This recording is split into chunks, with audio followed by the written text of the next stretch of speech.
सूना आंचल। शीतल जब से डॉक्टर मधु के क्लिनिक से आई थी और उन्होंने कह दिया था कि टेस्ट नेगेटिव है, रो रो कर उसका हालत बहुत खराब था।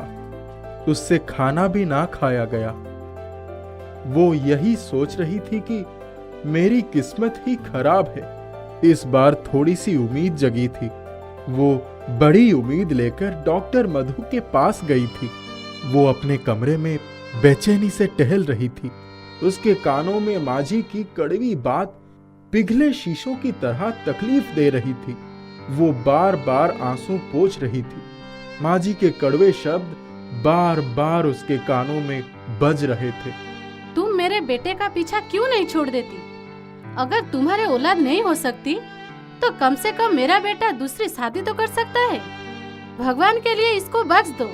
शीतल रोज रोज उनकी ऐसी ही बातें सुन सुनकर आहत हो गई थी। शीतल विजय के आने की राह देख रही थी। वो आते ही माँ के कमरे में चला गया। थोड़ी ही देर में भन्नाया हुआ बाहर आया और शीतल की तरफ बिना देखे ही बोला, यार चलो आज के ही बाहर चलकर डिनर करते हैं। आज माँ का मूड ऑफ है। पता नहीं क्यों हमारे पीछे पड़ गई हैं। बच्चे की ख्वाहिश से हमें पागल ही कर देंगी। ठीक से खाने भी नहीं देगी। शीतल को लगा ठंडी हवा का झोंका उसकी तन मन को सहला कर चला गया। वो सारा दुख भूलकर तैयार हो गई। घर में उसका भी दम घुट रहा था। माझी की थाली उनके कमरे में देने गई। तब वे अपनी बेटी आरती दीदी से फोन पर बात कर रही थी। उसने थाली वहीं रख दी और बाहर निकल आई। विजय के साथ जब गाड़ी में बैठी तो विजय ने कहा, मुझे मालूम है माँ ने आज तुमको खूब सुनाया होगा। मैं क्या करूं? शीतल, ये लोग क्यों नहीं समझते कि औलाद होना हमारे हाथ में नहीं है? शीतल ने कहा, छोड़ो भी, हम कोई और बात करते हैं। दोनों खाना खाकर वापस आए तो माँ की कमरे की लाइट बंद थी। वे लोग अपने कमरे से बोले, शीतल, मेरे बच्चे को माँ की जरूरत है। आरती को इसी की चिंता थी। उसी के लिए सामान खरीदने गई थी। हमेशा सीने से चिपकाए रखती थी।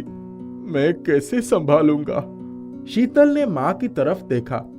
माँ ने विनती दृष्टि से शीतल की तरफ देखा। मुझे माफ कर दो शीतल। ऊपर वाले की लाठी में आवाज नहीं होती। मैंने तुम्हें औलाद के लिए बहुत बुरा भला कहा।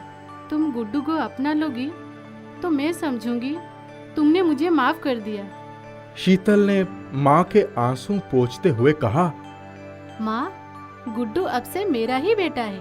आप चिंता मत करिए। विजय ने शीतल की तरफ प्यार भरी दृष्टि डाली। वापस आने के समय शीतल ने कहा, जीजाजी, गुड्डू मेरे पास आपकी अमानत रहेगा। आप आते रहिएगा। गुड्डू के घर में आने के बाद रौनक हो गई। शीतल का सारा दिन उसके साथ कहाँ बीत जाता पता ही नहीं चलता। आरती दीदी के जाने के गम पूरे परिवार को था। वो सोच रही थी कि अगर उसने बच्चा गोद ले लिया होता या माँ जी के कहने पर विजय की दूसरी शादी करवा दी होती तो कितनी जिंदगियां बिखर गई होती। दीदी तो चली गई पर उसके सूने आंचल को भर गई।